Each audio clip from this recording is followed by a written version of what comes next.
देख रहे हैं पीएन न्यूज लाइव, आपकी आवाज। कवि जयशंकर प्रसाद जी के जयंती पर चिंतन के विविध आयाम विषयक राष्ट्रीय संगोष्ठी का हुआ आयोजन। वाराणसी के राजकीय जिला पुस्तकालय एलटी कॉलेज में महाकवि जयशंकर प्रसाद जी की जयंती के उपलक्ष्य पर विद्यार्थी न्यास एवं महाकवि जयशंकर प्रसाद ट्रस्ट के तत्वाधान में प्रसाद का उपन्यास साहित्य चिंतन के विविध आयाम विषय पर एक दिवसीय राष्ट्रीय संगोष्ठी एवं संगीतमय महोत्सव का आयोजन किया गया। महोत्सव की शुरुआत दीप प्रज्वलन से हुई। उसके पश्चात कंचन सिंह परिहार द्वारा सरस्वती वंदना एवं शिव जी की स्तुति की गई। अतिथियों का स्वागत महाकवि जयशंकर प्रसाद फाउंडेशन द्वारा डॉक्टर दयानिधि मिश्र ने किया। डॉक्टर दयानिधि मिश्र ने अतिथियों का स्वागत करते हुए बनारस की विरासत पर बात किया। आपने प्रसाद जी के आयोजन के साथ एक प्रस्ताव रखा कि आज इस अवसर पर हमें बनारस के धरोहरों पर विचार करना होगा, साथ ही हमें साहित्य ही हर विधा पर गंभीरता से सोचना होगा। प्रोफेसर ओम प्रकाश सिंह अपने अध्यक्षीय उद्बोधन में कहा कि प्रसाद ऐसे रचनाकार हैं जो लुक छिप कर आते हैं, पर उपन्यास में वह ऐसा नहीं कर पाते। तितली उपन्यास किसानी जीवन का उपन्यास है। प्रसाद आदि जीवन को रचते हैं। कंकाल उपन्यास में प्रसाद जी हिंदू धर्मों के आडंबरों को रचते हैं जो प्रेमचंद नहीं रच पाते। हमें प्रसाद को पढ़ने के लिए उनकी रचनाओं को एक सूत्र में करके पढ़ना होगा। रामचंद्र शुक्ल जी ने जिस रहस्यवाद को विदेशी वस्तु कहा, प्रसाद ने उसे पूरी तरह खारिज करके रहस्यवाद को भारतीय चिंतन धारा की परिणति कहा।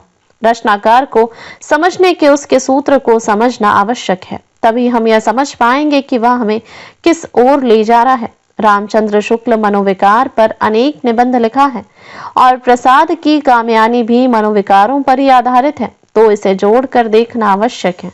मुख्य अतिथि के रूप में आए प्रोफेसर सुरेंद्र प्रताप ने बताया कि प्रसाद का उपन्यास अन्य उपन्यासकारों के साथ जोड़कर नहीं देखना चाहिए। प्रसाद की मुख्यतः कवि है, उनके साहित्य का केंद्र बिंदु काव्यात्मकता है। उनके कहानियों का स्ट्रक्चर रोमानी है। उनका धरातल पक्का बनारसी है। इनका इतिहास बोध ऐतिहासिक और पौराणिक है। उनकी ऐतिहासिकता उनके चिंतन के केंद्र बिंदु है। उनकी परंपरा में काशी की संस्कृति है। आगे आपने कहा कि प्रसाद के कामयानी को समझने में मुक्तिबोध को 20 वरह लग गए। मुक्तिबोध से कामयानी के माध्यम से प्रसाद जी को समझने की कोशिश की। प्रसाद समरसता का संदेश देते हैं। प्रसाद विश्व दृष्टि में विश्वबोध के कवि हैं। डॉक्टर इंदिवीर ने इरावती उपन्यास पर अपनी बात रखते हुए कहा कि प्रसाद का उपन्यास इरावती पढ़ते हुए हमें उसके अधूरेपन की नियति को पकड़ना होगा। प्रसाद की मूल क्रीड़ा भूमि इतिहास चेतना ही है, जो इतिहास की भूमि के साथ साहित्य की भूमि को भी निर्मित करती है। प्रसाद के उपन्यास का फलक उतना व्यापक नहीं है जितना कि नाटकों का है। 108 पेज का उपन्यास इरावती ज्यों का त्यों प्रकाशित किया गया। इरावती का कथानक मौर्य वंश के अंधोपतन के समय का है।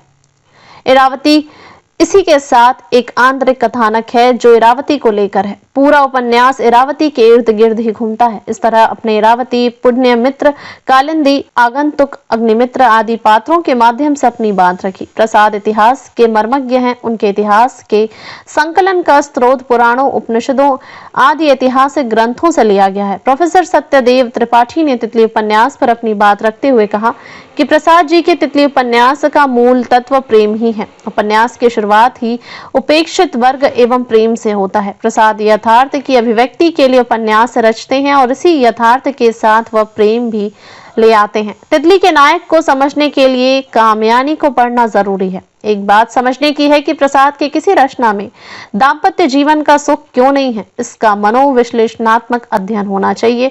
प्रसाद जी की संकल्पनाओं में नाटकीय ढंग से सब कुछ आ जाता है। कविता, नाटक लिखना उनकी प्रकृति थी, पर उपन्यास उन्हें अडॉप्ट किया। डॉक्टर राम सुधार सिंह ने कंकाल उपन्यास पर अपनी बात रखते हुए कहा कि कंकाल के बिखराव को बटोरा नहीं जा सकता है तथा कथा का बिखराव कष्टकर है, जिसका एक कारण यह भी है कि पात्रों और घटनाओं की संख्या बहुत अधिक है। प्रसाद जी मूल नाटककार एवं कवि के रूप में विख्यात हैं, जो उनकी प्रकृति है। प्रसाद जी इतिहास के माध्यम से समकाल को रच रहे हैं। कंकाल की कथा के स्थान तीर्थ स्थल है, जिसका कारण उनकी धार्मिक चेतना है। प्रसाद जी हर उस पात्र का जिक्र करते हैं जो समाज सुधार का ठीका लेते हैं। प्रसाद जी उनके चरित्र का भी उजागर करते हैं जो धर्म का ठीका लिए हुए हैं। इसी तरह यह उपन्यास उस समय की स्थितियों को उजागर करता है।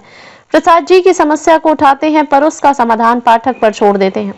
संचालन डॉक्टर प्रकाश उदय ने किया तथा धन्यवाद प्रकाशन प्रसाद जी प्रपौत्री डॉक्टर कविता प्रसाद ने किया। इस अवसर पर राजभवन में भारतेंदु एक पूर्ण जागृत विषयक महत्वपूर्ण व्याख्यान देने के लिए डॉक्टर ब्रजेश पाठक को सम्मानित किया गया। इस अवसर पर doctor Ashok Kumar Singh, Narendra Nath Mishra, Ramanand Dixit, doctor Richa Singh, doctor प्रीति जायसवाल, डॉक्टर रंजना कुमारी गुप्ता सहित बड़ी संख्या में साहित्यकार, कवि, शोध छात्र एवं अध्ययनरत विद्यार्थी उपस्थित थे। मैं डॉक्टर कविता प्रसाद, प्रपौत्री महाकवि जयशंकर प्रसाद। किस तरह का आज महाकवि जयशंकर प्रसाद साहित्य संस्कृति का? महाकवि जयशंकर प्रसाद की 30 जनवरी को जयंती मनाई जाती है और इसी उपलक्ष्य में महाकवि जयशंकर प्रसाद साहित्य संस्कृति महोत्सव हम मनाते हैं। और इसमें जो है संस्कृति विभाग उत्तर प्रदेश, महाकवि जयशंकर प्रसाद ट्रस्ट और विद्या निवास संस्था भी इसमें जो है योगदान दे रही है। तो इस श्रृंखला में आज जो है उसका आरंभ हुआ है जो संगोष्ठी के माध्यम से है, क्योंकि इस वर्ष जो है कुंभ का भी काफ़ी पर्व के रूप में मनाया जा रहा है।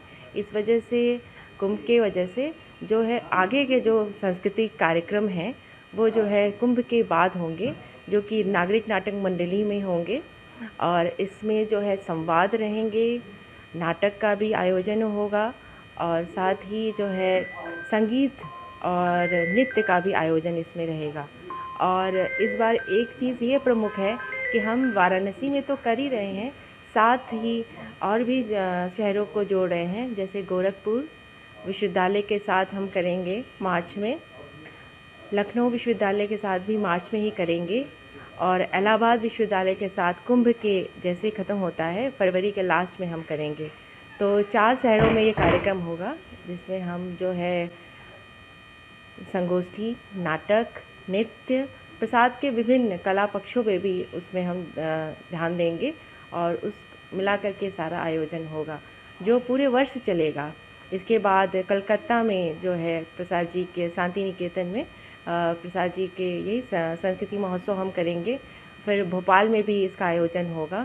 तो हम चाहते हैं कि पूरे भारतवर्ष में लगातार साल भर जो है ये कार्यक्रम निरंतर चलता रहे और जिसमें बहुत बड़ा योगदान है संस्कृति विभाग का, तो हम उसको बहुत बहुत धन्यवाद भी देते हैं। कहाँ से